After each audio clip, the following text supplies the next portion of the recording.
Welcome back to my channel.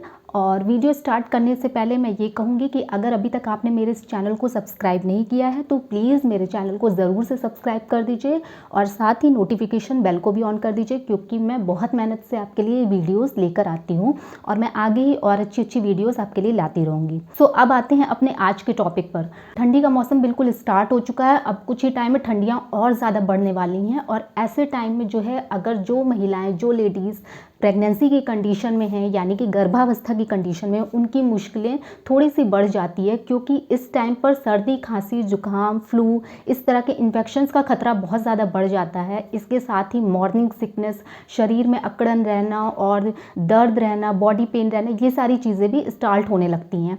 और सबसे बुरी बात ये होती है कि इस टाइम पर वो इस तरह की चीज़ों के लिए कोई दवा भी नहीं ले सकती हैं, क्योंकि उनके अंदर एक नन्ही सी जान भी पल रही होती है। तो कोई भी एक्स्ट्रा मेडिसिन जो है वो नहीं ले सकती हैं।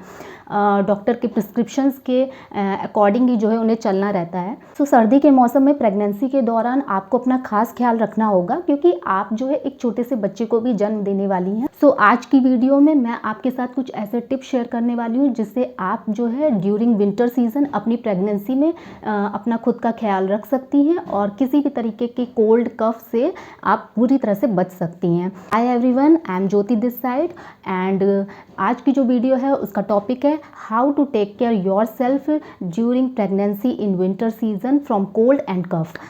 कोल्ड, कफ और या कह सकते हैं फ्लू, सर्दी, खांसी, जुकाम या इस तरह की समस्याओं से आप प्रेगनेंसी में कैसे बच सकती हैं विंटर सीजन के दौरान। पहली चीज़ तो आपको ये करनी है कि आपको पूरे विंटर में आपको गर्म कपड़े पहनने हैं। और अगर आप बहुत ज़्यादा ऊनी कपड़े नहीं पहन पाती हैं तो आप 2-3 कपड़ों की लेयर्स भी पहन सकती हैं। ठीक है, इस तरह के 2-3 कपड़ों की लेयर्स पहनिए जो सॉफ्ट हों, स्मूदी हों, स्ट्रेचेबल हों, जिसमें आपकी बॉडी ईजिली तरीके से मूवमेंट कर सकती है, आप आराम से ईजिली सांस ले सकती हैं। इसके अलावा मोज़े और दस्ताने भी आपको कंटिन्यू पहन रहे हैं। मोज़े तो आपको कंटिन्यू पहन रहे हैं क्योंकि पैर से ही जो है ठंडक हमारे शरीर में पहुंचती है। आपको पैरों को हमेशा गर्म रखना है। मोज़े, दस्ताने, स्वेटर और टोपी, स्कार्फ, ये सारी चीज़ें आपको लगा के रखनी हैं, तभी आप इस विंटर सीज़न में जो है अपने आप को गर्म रख पाएंगी। आप जब भी नहाने जाइए तो अपने पानी को थोड़ा सा हल्का गर्म कर लीजिए। कभी भी जो है नॉर्मल पानी या ठंडे पानी से बिल्कुल मत नहाइए, पानी को हल्का सा कुनकुना करके उससे नहाइए। गर्म पानी से नहाने से एक तो ये फ़ायदा रहेगा कि आपका शरीर गर्म रहेगा, तो दूसरा आपकी बॉडी को नीड रहती है सर्दियों के दौरान गर्माहट की। वो गर्माहट आपको तभी मिलेगी जब आप कुनकुने पानी से नहाएंगी। तो आप कुनकुने पानी से नहाइए और फिर जो है प्रॉपर वूलन कपड़े जो हों और मोज़े, दस्ताने, स्वेटर, वो सब कुछ वेयर करिए।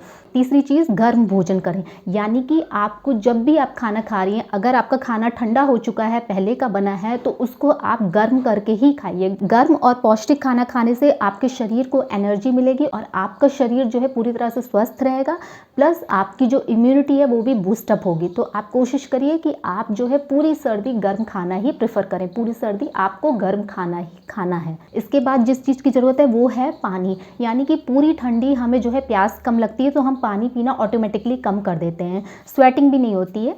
इसलिए पानी जो है हम बहुत कम पीने लगते हैं, लेकिन आपको ऐसा नहीं करना। प्रेगनेंसी के दौरान पानी की बहुत रिक्वायरमेंट होती है, क्योंकि अगर आपका शरीर अंदर से हाइड्रेट नहीं होगा तो हो सकता है कि आपके शरीर में जो एमनियोटिक फ्लूइड है, जिसकी बच्चे को या बेबी वॉर्म को नीड होती है, वो कम हो जाए और फिर आपकी प्री मैच्योर डिलीवरी होने के चांसेस हो सकते हैं। तो आपको कोशिश करनी है कि आपको पूरे विंटर सीजन में जो है पानी डेली 6 से 7 गिलास पीना ही पीना है, क्योंकि ये बहुत ज़रूरी है प्रेगनेंसी के दौरान। आपको प्यास नहीं लग रही है, आप कोशिश करिए कि आप जो है अलग से कुछ पेय पदार्थ होते हैं, उस तरह के पेय पदार्थों को भी, आप सूप है या फिर जो है चाय है, इस तरह की चीज़ों को पीकर भी जो है आप अपने शरीर की हाइड्रेशन को मेंटेन कर सकती हैं। पानी की कमी आपको बिल्कुल नहीं होने देना है। पूरे विंटर सीजन आपको डेली कम से कम 6 से 7 गिलास पानी पीना है। इससे शरीर हाइड्रेट रहेगा, शरीर की इम्यूनिटी अच्छी होगी। इसके बाद मैं जिस चीज़ की बात करूंगी वो है ह्यूमिडिफायर, यानी कि ह्यूमिडिफायर एक ऐसा प्रोडक्ट होता है जिसको आप इजीली यूज़ कर सकती हैं। अगर आपके पास है तो बहुत अच्छी बात है, अगर नहीं है तो आप इसको मार्केट से परचेज कर सकती हैं। क्योंकि ठंडियों में क्या होता है कि आसपास की जो हवा होती है वो बहुत ज़्यादा ड्राई हो जाती है, बहुत शुष्क हो जाती है। हमें जो है आर्द्रता या फिर जो है ह्यूमिडिटी को मेंटेन करने की भी ज़रूरत पड़ती है। प्रेगनेंसी के दौरान आप जो है इस ह्यूमिडिफायर का इस्तेमाल कर सकती हैं।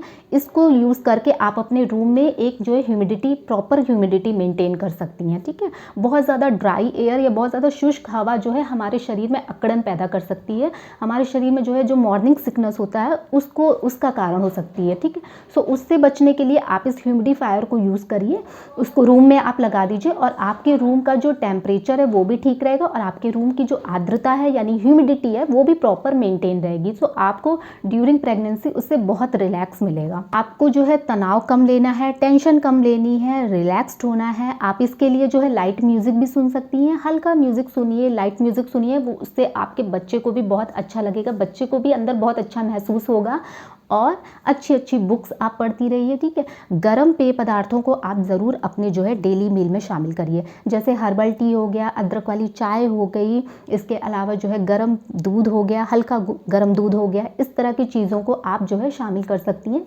इससे क्या होगा कि एक तो आपकी इम्यूनिटी अच्छी रहेगी, दूसरा आपको जो है सर्दी जैसी समस्या जो होती है जो विंटर में अक्सर हो जाती है और प्रेगनेंसी के दौरान यानी गर्भावस्था के दौरान जब हम इसके लिए कोई दवा भी नहीं ले सकते हैं, सो वहाँ पर हमें बहुत मुश्किलें का सामना करना पड़ता है। सो आप इसके लिए अदरक वाली चाय है, हर्बल टी है या फिर हल्का सा गर्म दूध है, इसको आप हल्दी डालकर पी सकती हैं। ये आपकी इम्यूनिटी स्ट्रॉन्ग करेगा, आपको सर्दी होने से काफ़ी हद तक बचाएगा। पानी भी जब आप पीजिए तो उसको भी आप हल्का कुनकुना करके ही पीजिए।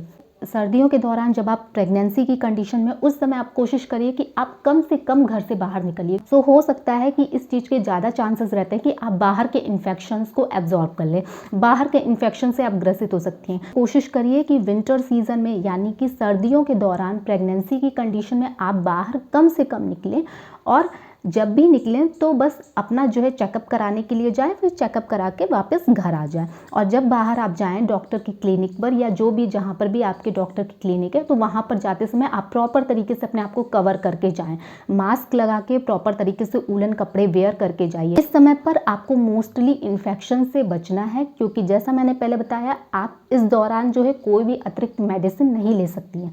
सो आप जो है जब भी अपने डॉक्टर से चेकअप कराने जाइए, कंसल्ट कराने जाइए, बाहर निकलिए तो प्रॉपर तरीके से मास्क और मतलब मुंह और नाक को ढककर ही जाइए और फिर वापस घर आ जाइए। कम से कम आप घर से बाहर निकलिए। डॉक्टर से नियमित जांच कराती रहिए और बिल्कुल भी तनाव और टेंशन बिल्कुल मत लीजिए। प्रेगनेंसी के दौरान विटामिन डी की भी पर्याप्त मात्रा में हमें नीड रहती है, लेकिन धूप काफ़ी कम निकलती है। सो हो सकता है कि हमारे शरीर में विटामिन डी की कमी हो जाए।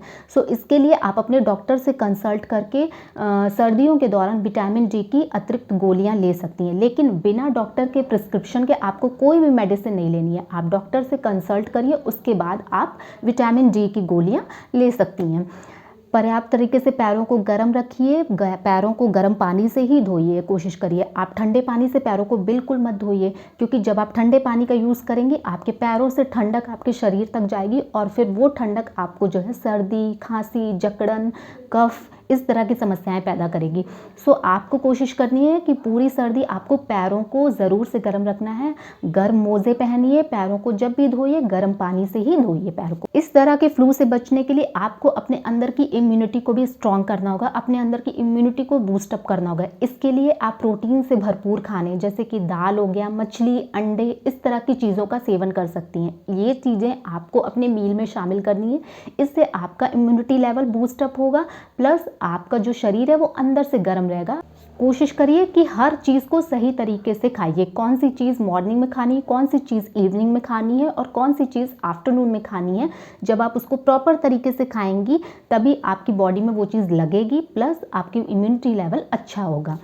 अगर जो है आपके गले में खराश हो गई है, बहुत ज़्यादा खराश है, तो आप इस टेक्निक का भी यूज़ कर सकती हैं। ये बिल्कुल घरेलू और सेफ़ उपाय है और मैंने भी जो है अपनी प्रेगनेंसी के दौरान इसको फॉलो किया था और मुझे काफ़ी आराम मिला था। आप जो है हल्का सा कुनकुना पानी लीजिए, उसमें 1 चम्मच नमक डालिए और फिर उसको अच्छे से मिक्स करके उससे गराला करिए, गार्गल करिए। 3 से 4 बार जब आप गार्गल करेंगी, गराला करेंगी, तो आपके गले की जो खराश है, गले की जो इन्फेक्शंस हैं, वो सब कुछ ख़त्म हो जाएंगे। ठीक है, और गले को बहुत आराम आराम मिलेगा। इसके साथ ही एक और घरेलू उपाय है जो आप इजीली अपना सकती हैं और कर सकती हैं घर में। आप हल्का सा गुनगुना पानी लेकर उसमें 1 चम्मच शहद डालकर उसको बिल्कुल प्रॉपर तरीके से पी जाइए। उसके बाद आपको कोई भी पानी नहीं पीना है। आपके गले में जो इन्फेक्शंस हैं या सूखी खांसी अगर आपको आ रही है तो उस समय पर ये काफ़ी आराम देगा। शहद पानी आपके गले को जो है तर करेगा, इसके साथ ही आपकी जो सूखी खांसी है वो बंद हो जाएगी। जो टिप्स मैंने आपको अपनी वीडियो में बताए हैं, अगर इन टिप्स को आप फॉलो करती हैं तो पूरी सर्दी के दौरान आप प्रेगनेंसी की कंडीशन में कोल्ड कफ इस तरह की समस्याओं से प्रॉपर तरीके से बच जाएंगी। आपको कोल्ड कफ, सर्दी, खांसी, जुकाम ये समस्याएं उत्पन्न नहीं होंगी। ठीक है, फिर भी अगर आपको ज़्यादा जो है प्रॉब्लम होती है तो आप अपने डॉक्टर से कंसल्ट करके फ्लू का टीका भी लगवा सकती हैं। फ्लू का टीका लगवाना बिल्कुल सेफ होता है, इससे आपके बेबी बॉर्न को बिल्कुल नुकसान नहीं पहुंचेगा और आप जो है सर्दियों में जो है फ्लू जैसी बीमारी या इन्फेक्शन जैसी बीमारियों से खुद को सेव कर पाएंगी। सो आशा करती हूँ कि मेरी आज की वीडियो आपके लिए काफ़ी हेल्पफुल रही होगी। सो मेरी आज की अगर वीडियो आपको पसंद आई हो तो प्लीज़ मेरे इस चैनल को ज़रूर से सब्सक्राइब कर दीजिए और साथ ही नोटिफिकेशन बेल को भी ऑन कर दीजिए। मैं ऐसी ही और अच्छी वीडियोज़ आपके लिए लाती रहूँगी। Bye bye.